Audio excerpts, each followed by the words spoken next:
Hello बच्चों, चलिए प्रश्न को पढ़ते हैं। इसमें लिखा है एक क्षैतिज सड़क पर कार को न्यूनतम दूरी में रोकने के लिए किसी व्यक्ति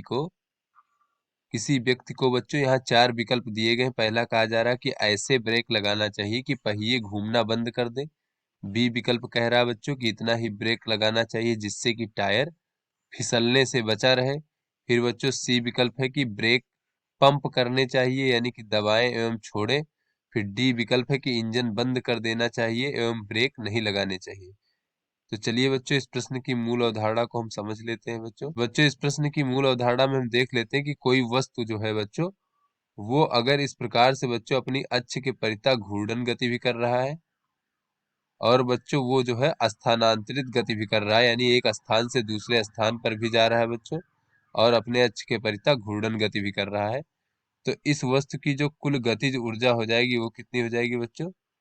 गतिज ऊर्जा हो जाएगी बच्चों इसकी स्थानांतरित गति के कारण बच्चों गतिज ऊर्जा 1/2 mv का वर्ग, और बच्चों इसकी घूर्णन के कारण बच्चों इसकी घूर्णन गतिज ऊर्जा 1/2 आई ओमेगा का वर्ग। आई क्या है बच्चों? घूर्णन अक्ष के परितः जड़त्व आघूर्ण। तो बच्चों ये इसकी कुल गतिज ऊर्जा का मान हो जाएगा। तो बच्चों अगर इस वस्तु को हमें इसके गतिमान अवस्था से विरामावस्था में लाना है तो इसकी गतिज ऊर्जा को शून्य करना होगा बच्चों। तो चलिए अपने प्रश्न को हल करते हैं। तो यहाँ पर बच्चों कहा जा रहा है कि एक क्षैतिज सड़क पर कार को न्यूनतम दूरी में रोकने के लिए किसी व्यक्ति को, तो बच्चों कोई क्षैतिज सड़क पर इस प्रकार से मान लीजिए हमारी कार जा रही है बच्चों, ये बच्चों हमारी कार हो गई और ये इसके पहिए हो गए बच्चों। तो क्षैतिज सड़क पर जब कोई कार जा रही है इस प्रकार से, तो इसको सड़क से न्यूनतम दूरी पर रोकने के लिए बच्चों हम इस पे रोकने के लिए इसमें ब्रेक लगाएंगे। तो बच्चों इसकी जो गतिज ऊर्जा होगी इसके पहियों की बच्चों या कार की, तो बच्चों गतिज ऊर्जा में इसमें जो है घूर्णन गतिज ऊर्जा भी होगी और साथ में इसकी स्थानांतरित गति के कारण गतिज ऊर्जा भी होगी बच्चों। तो जब हम इसमें ब्रेक लगाएंगे बच्चों, तो बच्चों ऐसे में इसमें जो घर्षण बल है इस पहियों पर पीछे की ओर इस प्रकार से लगेगा और घर्षण बल द्वारा जो है इसमें इसकी गतिज ऊर्जा का ह्रास हो जाएगा और अंत में बच्चों जब गतिज ऊर्जा शून्य हो जाएगी तब जो है ये हमारी कार जो है रुक जाएगी। तो बच्चों घर्षण बल अगर बच्चों इसमें F लग रहा है बच्चों, F क्या है? ये हमारा घर्षण बल मान लेते हैं बच्चों। और मान लीजिए कि ये जो है ब्रेक लगाने के बाद जो है इस दूरी तक कार जाती है आगे, इस दूरी तक आगे कार जाती है। तो बच्चों घर्षण बल और गुणे बच्चों इसका विस्थापन S हो जाएगा क्षैतिज की दिशा में सीधी सड़क पर। तो बच्चों ये जो है इतना कार्य करेगा बच्चों घर्षण बल, तो ये कार्य जो होगा बच्चों कुल गतिज ऊर्जा के बराबर होगा, क्योंकि बच्चों जितनी गतिज ऊर्जा है उतना ही घर्षण बल हमारा कार्य करेगा और उस गतिज ऊर्जा का ह्रास करेगा, जिससे कि बच्चों ये जो है गतिज ऊर्जा का मान शून्य हो जाए और ये हमारी कार जो है विरामावस्था में आ जाए यानी कि गतिमान ना रहे। तो ऐसे में बच्चों अगर हम देखें कि घर्षण बल का मान तो बच्चों नियत रहेगा। घर्षण बल का मान जो है, ये घर्षण बल का मान बच्चों होता है टायर और सड़क के बीच में घर्षण गुणांक, और गुणे बच्चों प्रतिक्रिया बल m गुणे गुरुत्वाकर्षण g, यानी कि उस पर लगने वाले गुरुत्वाकर्षण बल के बराबर प्रतिक्रिया बल होता है बच्चों। तो ये हमारा घर्षण बल हो जाएगा गुणे बच्चों चली गई दूरी, ये जो है हमारा बच्चों कार की गतिज ऊर्जा के बराबर होगी।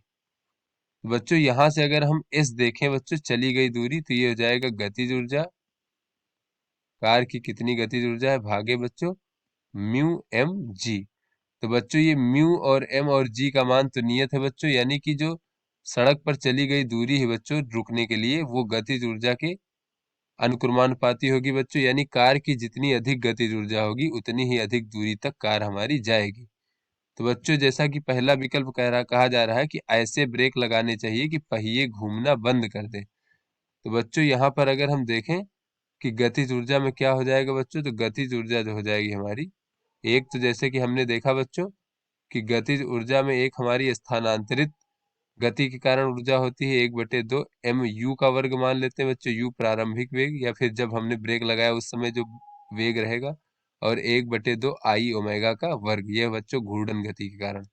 बच्चों ये पहला विकल्प कह रहा है कि ऐसे ब्रेक लगाने चाहिए कि पहिए घूमना बंद कर दे। तो बच्चों जब घूमना बंद कर देंगे तो ब्रेक लगाने पर बच्चों ये जो घूर्णन गतिज ऊर्जा है इसका मान शून्य हो जाएगा, तो केवल बच्चों स्थानांतरित गतिज ऊर्जा रहेगी।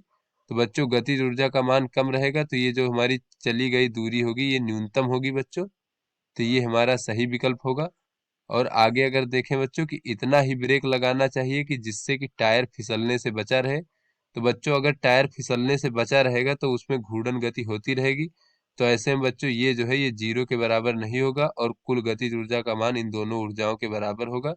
तो बच्चों ये जो चली गई दूरी होगी इसका मान न्यूनतम नहीं होगा, इसे अधिक दूरी तक चलना होगा बच्चों। तो ये हमारा बच्चों गलत विकल्प हो जाएगा। तो आगे है कि ब्रेक पंप करने चाहिए, दबाएं एवं छोड़ें। तो बच्चों जब हम ब्रेक को दबाएंगे एवं छोड़ेंगे, तो जब दबाएंगे तब वो घूर्णन गति करना बंद कर देगी, एवं बच्चों जब हम छोड़ देंगे तो इस प्रकार से जब उस पर घर्षण बल के कारण बच्चों जो बल आघूर्ण लगेगा बच्चों, इसकी वजह से पुनः जो है वो घूर्णन गति करने लगेगी, जिससे उसकी गतिज ऊर्जा पुनः बढ़ जाएगी। तो ऐसी अवस्था में बच्चों ये जो है न्यूनतम दूरी पर नहीं रोक पाएंगे इसे, तो ये भी हमारा गलत विकल्प हो जाएगा बच्चों। तो आगे देखें, इंजन बंद कर देना चाहिए एवं ब्रेक नहीं लगाने चाहिए।